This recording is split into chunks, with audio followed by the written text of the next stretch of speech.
অংশ নেওয়ার জন্য শাহবাগের যে অস্থায়ী মঞ্চ প্রস্তুত করা হয়েছে সেই অস্থায়ী মঞ্চে কিন্তু তিনি উঠে পড়েছেন এবং এখানে গণসংবর্ধনা শেষে জামাতের যে প্রধান কার্যালয় সেই প্রধান কার্যালয়ে কিন্তু নিয়ে যাওয়া হবে।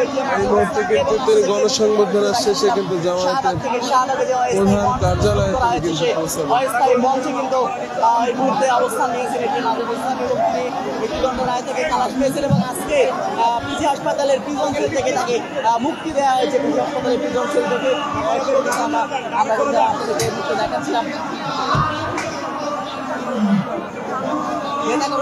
দেখছিলেন যে তিনি কিন্তু এই মুহূর্তে জামায়াত নেতা মুক্তি লাভ করেছেন এবং তিনি কিন্তু এই মুহূর্তে স্টেজে অবস্থান করছেন, সেটা কিন্তু আপনাদেরকে দেখানোর চেষ্টা করছিলেন। দর্শক আপনারা দেখছিলেন যে তিনি এই মুহূর্তে গতকাল মুক্তি লাভ করে শাহবাগে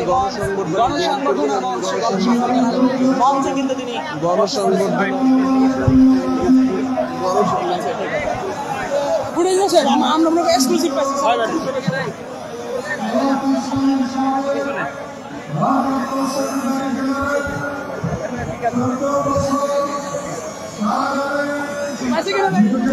ড্রোন কাছে নিয়ে না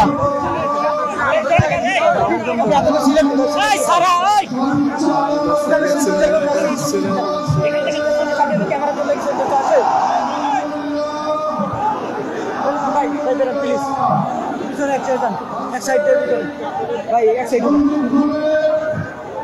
ভাই আমরা বসে যাই ভাই।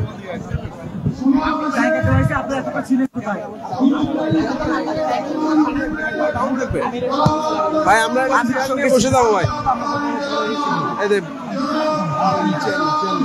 চেয়ার নাও, দুটো চেয়ার নাও, ডাউন হয়ে বসবো আমরা। আরে নেও না,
চেয়ার দিচ্ছেন কেন আবার ভাই?